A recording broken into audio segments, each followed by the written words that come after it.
বন্ধুরা, সফলতার এই যাত্রাপথে হাঁটার জন্য এই পৃথিবীতে ৩ ধরনের মানুষকে খুঁজে পাওয়া গেছে, যারা সাফল্যের সিঁড়িতে পা তো রাখে, কিন্তু তাদের চলার ধরনটা ভিন্ন ধরনের হয়ে থাকে।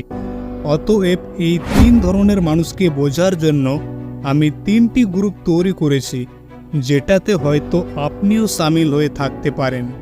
নাম্বার 1, লো লেভেল অর্থাৎ নিম্ন স্তরের মানুষ। নাম্বার 2, মিডিল লেভেল অর্থাৎ মধ্যম স্তরের মানুষ। আর নাম্বার 3, হাই লেভেল অর্থাৎ উচ্চ স্তরের মানুষ। তবে এখন এই 3টি গ্রুপের মধ্যে আপনি যে স্তরের মানুষই হন না কেন, এই ভিডিওটা দেখার পরে আপনি 10 বারের জায়গায় 10,000 বার ফেল করে থাকুন না কেন, কিন্তু এখন ভিডিওটা দেখার পরে আপনি ভুল করে হলেও শুধু একবার ফেল করবেন, আর নয়তো সিধা আপনার সাকসেস আপনার হাতের মুঠোয় এসে দাঁড়াবে। তাই সম্পূর্ণ ভিডিওর কথাগুলো আপনি মনোযোগ সহকারে শুনুন, যাতে কোনো একটা কথা আপনার মিস না হয়। দেখুন, আসলে এই লো লেভেল বা নিম্ন স্তরের মানুষ একবার ফেল হয়ে গেলে সে আর ওঠার চেষ্টাই করে না। সে মাটিতে শুয়ে শুয়ে তার আহত ক্ষতটিকে যত্ন করতে থাকে। এমনকি সে এরকমটা বলে তার কাজটাকে সে ছেড়ে দেয় যে এই প্ল্যাটফর্মটা হয়তো আমার জন্য নয়।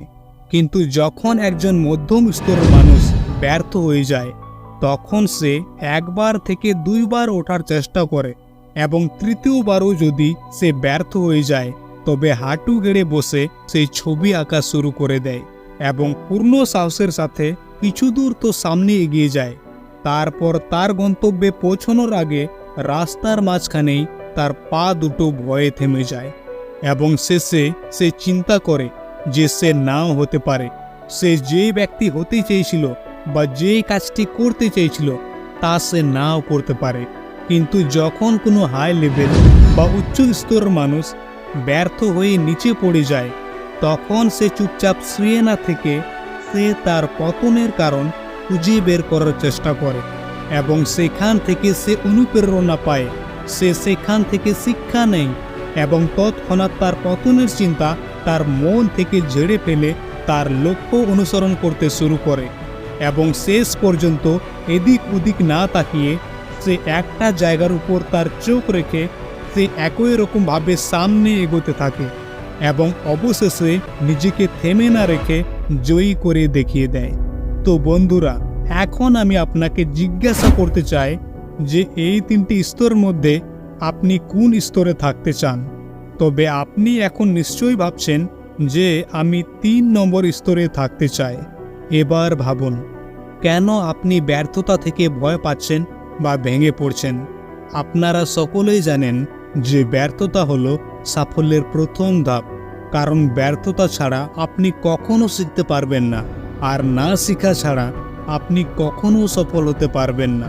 তাই সফল হতে হলে আপনাকে একটি শর্ত মেনে চলতে হবে, আর তা হলো ব্যর্থতাকে আপন করা বা ব্যর্থতাকে মেনে নেওয়া, এবং সেই ব্যর্থতা থেকেই আপনাকে শিক্ষা নিতে হবে যে ব্যর্থতার সময় আপনি যে সব ভুলগুলো করেছেন সেটা কখনোই পুনরাবৃত্তি করবেন না।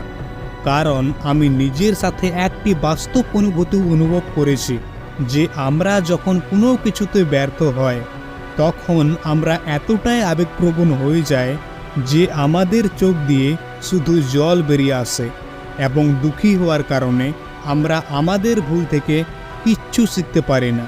কারণ আমাদের ভুলের পাঠ সেই দুঃখের মধ্য দিয়ে শেখা হয়, এবং পরবর্তীতে সেই শিক্ষা না শেখার কারণে আমরা একই ভুলকে বারবার করতে থাকি এবং অবশেষে কান্না ছাড়া আমাদের আর কিচ্ছু করার থাকে না। তাই আমাদের আবেগকে এতটাই হাবি করতে দেওয়া উচিত নয় যে আমরা আমাদের সঠিক এবং ভুলের পার্থক্যটাই না করতে পারি। আমরা যদি ব্যর্থ হয় বা হেরে যাই, তবে অবশ্যই আমাদের মধ্যে কিছু না কিছু একটা ঘাটতি ছিল, যার কারণে আমরা আজ সফল হতে পারিনি। তাই আমাদের ব্যর্থতা থেকে শিক্ষা না নিয়ে, এমনকি আমাদের ব্যর্থতার কারণ না জেনে শুধু শুধু আফসোস করাটা কিন্তু নেতিবাচক চিন্তা ছাড়া আর কিছুই হবে না। কিন্তু যে মানুষটি তার ব্যর্থতার মধ্যেও তার ইতিবাচক মনোভাবকে আঁকড়ে ধরে রাখে, এবং একটি নতুন সূচনা করার জন্য সে প্রস্তুত হয়ে থাকে, তবে প্রথম অবস্থায় সে কয়েকবার ব্যর্থ হলেও কিন্তু অন্তিম সময়ে সে অবশ্যই জয়ী হবে। কিন্তু এই অদ্ভুত প্রকৃতির মাঝে অনেক অহংকারী লোক আছে যারা সফল হতে পারলে নিজের নাম করে এবং অসফল হয়ে গেলে অন্যের দোষ করে। ধরুন আপনি পরীক্ষায় টপ হয়ে গেছেন, তবে এর নামকরণটা শুধু আপনি একাই নেবেন। আপনি বারবার এই কথাগুলো বলবেন যে আমি রাত 12টা পর্যন্ত পড়াশুনো করতাম, আমি প্রতিদিন 10 থেকে 12 ঘন্টা পড়াশুনো করতাম, আরও কত কিনা বলতেন।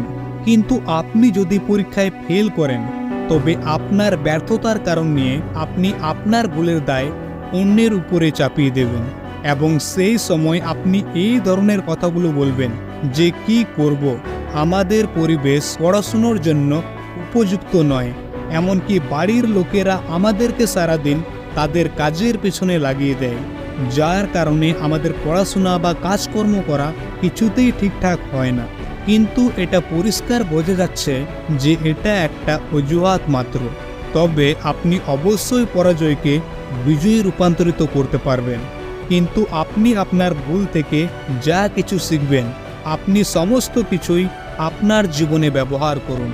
লোকে বলে না যে কখনো পিছনে ফিরে তাকিও না, কিন্তু আমি বলি পূর্ণ সাহস আর আবেগের সাথে পিছনে ফিরে তাকাও, কারণ অতীতে আপনি কত কিছু না ভুল করেছেন, কিন্তু সেই ভুলকে অদেখা করে আপনি বারবার একইভাবে কাজ করে যাচ্ছেন। বন্ধুরা, আপনি যদি আপনার ব্যর্থতা থেকে কিছু শিখেন, তবে আমি নিশ্চিত যে আপনি ব্যর্থতাকে উপকারী মনে করবেন, কারণ আপনি নতুন কিছু করছেন বা নতুন কিছুতে হাত দিচ্ছেন বলে কিছু ভুল করছেন। কিন্তু আপনি যদি কোনো কিছুই না করতেন, তাহলে দেখতেন আপনি কোনো কিছুই ভুল করতেন না। আর নতুন কিছু করছেন বা নতুন কিছু শিখছেন বলে যার জন্য আপনার ভুল হচ্ছে। কিন্তু যেদিন সেই ভুলগুলো আপনার চোখে পড়বে এবং সেই ভুলকে আপনি স্বীকার করবেন, আপনার ব্যর্থতাকে মেনে নেবেন, তখন দেখবেন ধীরে ধীরে আপনি উপরে উঠতে থাকবেন। কারণ আপনি যদি আপনার পরাজয়কে বিজয়ের দৃষ্টিকোণ থেকে দেখেন, তাহলে একদিন এই সফলতা আপনাকে স্বয়ংক্রিয়ভাবে আপনার জন্য তার দরজা খুলে দেবে।